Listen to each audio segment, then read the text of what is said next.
11 years after Abraham Lincoln was assassinated, someone tried to steal his body. In 1876, men broke into his tomb in Springfield, Illinois. You might think it was revenge, a final act of hatred after the Civil War. But it was stranger than that. They wanted to use Lincoln's body as a bargaining chip. The men behind the plot were counterfeiters. Their operation had a problem. Their best engraver had been arrested, and without him, their fake money business was falling apart. So they decided to force a trade, Lincoln's body for their engraver. They would then demand the prisoner's release before giving Lincoln back. The plan was set for election night, the 7th of November, 1876. While the country was distracted, the men waited until dark and made their way to Lincoln's tomb at Oak Ridge Cemetery. They broke through the locked door. Inside, they opened Lincoln's sarcophagus and began dragging the coffin toward the exit.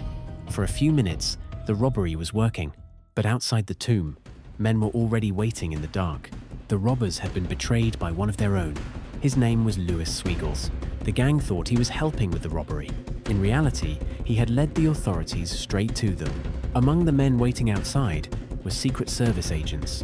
In 1876, the Secret Service's job was to hunt down counterfeiters rather than guard the president. And these counterfeiters had just walked into a trap. The agents moved in. The robbers sensed something was wrong. They dropped the coffin and ran into the cemetery. Somehow, they escaped, but only for the moment. Soon after, they were arrested and sent to prison. After the attempt, Lincoln's guardians no longer trusted the tomb to protect him. His coffin was moved to a hidden location inside the monument. For years, only a small group of people knew exactly where it was. Lincoln had already been assassinated once, and even that was not enough to leave his body in peace.